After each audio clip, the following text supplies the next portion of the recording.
Well, the gimmick that I used, the gimmick that I was most remembered for, was the $1 Million Man. And in reality, I had a lot of input, but the gimmick was actually the idea. It was the brainchild of Vince McMahon. And he said, I think, you're the guy that can pull this off. You're college educated, you're very articulate, you carry yourself well, and you're a good heel, and that's what we need.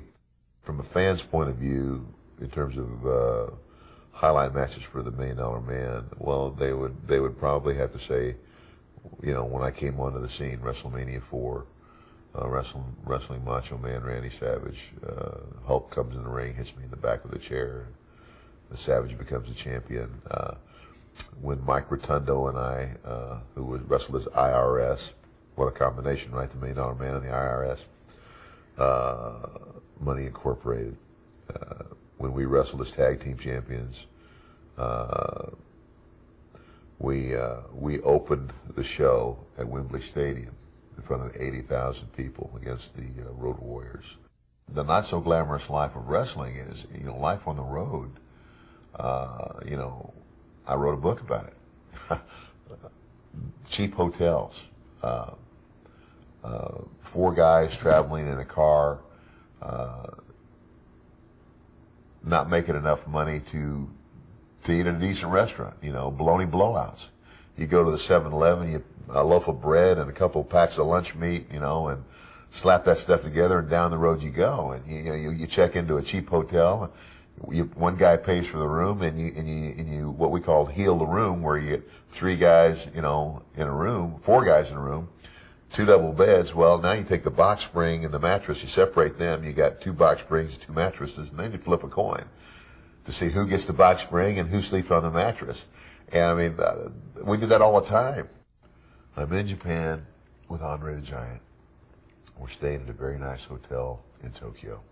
I go out to get on the elevator, I push the button, the door opens, and there's this elevator full of Japanese people and Andre. That looks funny by itself, here's this huge guy, right? So I step on the elevator and the door closes and we're packed in there, and Andre would call everybody boss. So Andre, looks at me and says, hey boss, hey Andre. So the elevator starts down, we got 30 floors to go.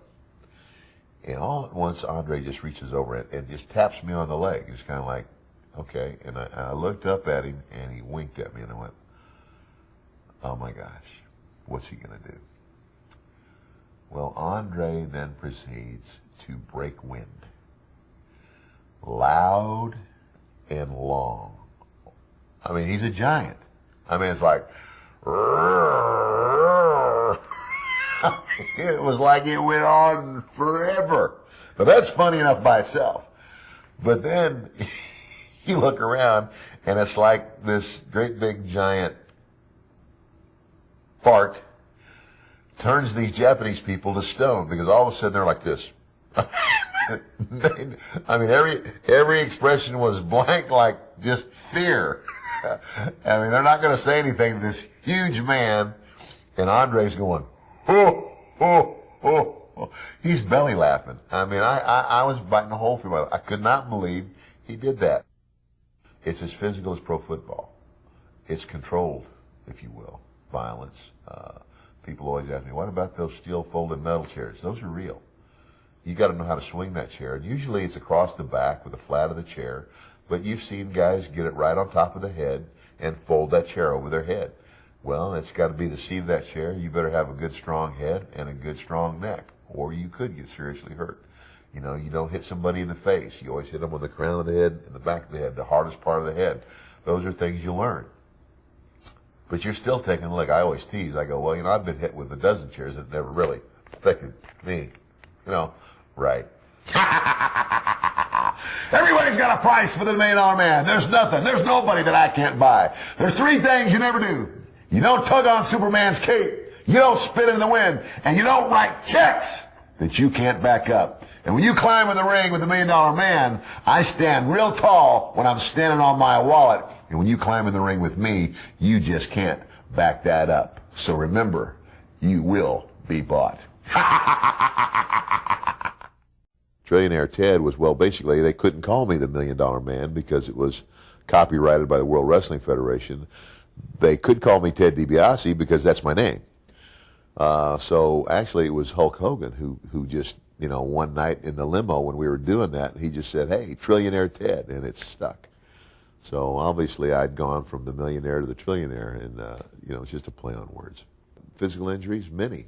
I've got a couple of false teeth. I have my trademark wrestling cauliflower ear.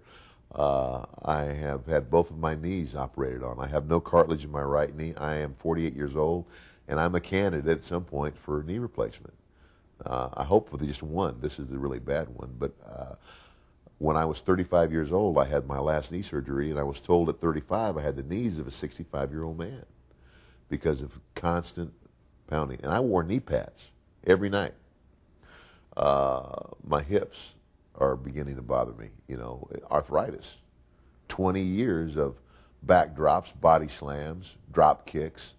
I've had 2 discs removed from my neck. That's when I ended my career. 2 herniated discs, and I had the surgery, had those discs removed, and I'm probably going to have to go back and have it done again. There's no hospitalization plan. There's no protection for wrestlers. There's no union in wrestling. You are at the mercy of that promoter. That is something I think should change in the wrestling business. Something needs to be done to take care of these guys. Set them up on, lead them to financial investors and advisors.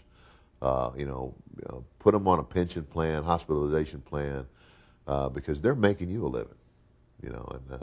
Vince, I'm talking to you. Those guys are making you a living.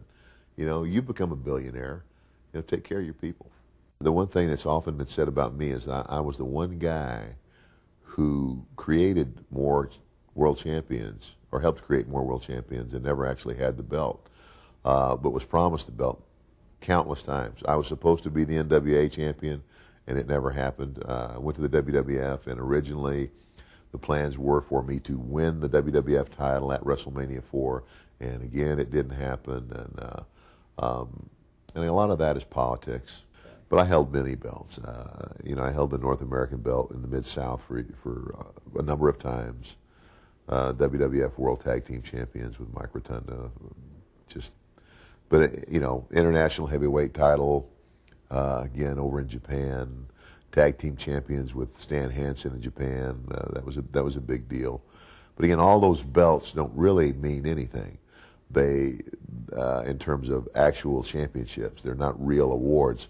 What they do say is that you were the man. You were one of the key players. In terms of motion pictures, you're one of the stars.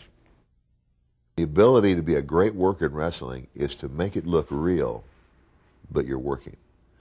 And there are a lot of things done today that don't, it's like, that's what's missing today. It's so obviously phony today.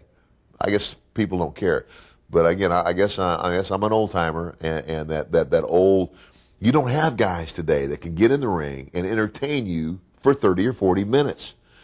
Not with a bunch of stuff from outside, not with chairs, but I mean get in the ring, get on the mat, and entertain you and have you leaping out of your seat wanting to either kill a guy or, overjoyed, make you laugh, make you cry, make you happy, all those emotions. There's not guys in the business anymore that know how to do that with just wrestling.